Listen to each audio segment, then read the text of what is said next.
descendants of slavery were forbidden entry into the American colonies.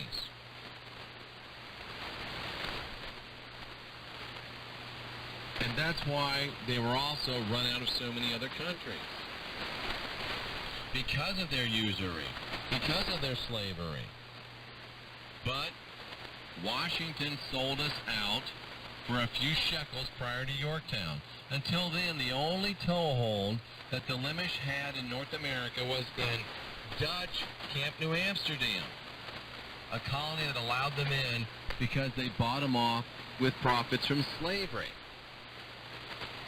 The forward says that anti-Semitism followed the LaAms to the New World.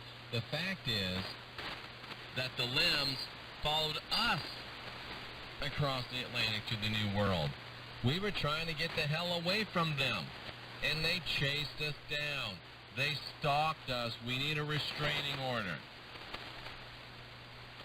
This is just true. And the hidden historical secret is that New Amsterdam was a Dutch settlement established at the southern tip of Manhattan Island that served as the seat of the Dutch colonial government. Barred from entering the American colonies by law, the LaAms gained entrance to the New World by wheeling and dealing with the Dutch.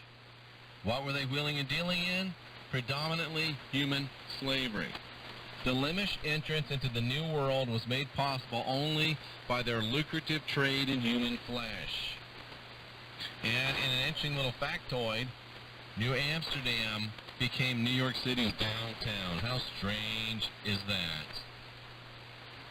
And with all this talk about how white people are being radicalized online to believe in a fringe conspiracy theory about their replacement, it's important to show the reality of white genocide and who's orchestrating it. There is no white plan to exterminate the LaAms, but there is a white genocide plan by the LaAms. And I'm going to detail it for you right now. I got to hurry.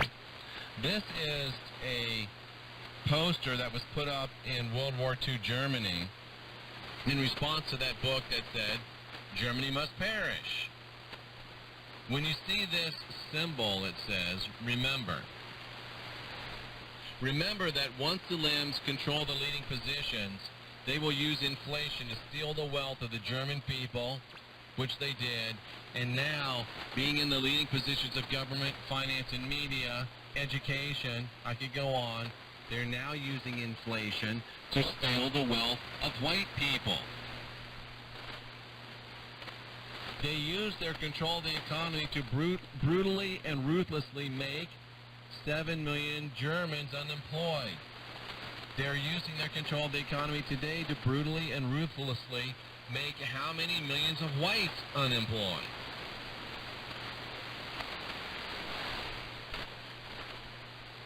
They had almost all the German press in their hands. Now they have almost all the American.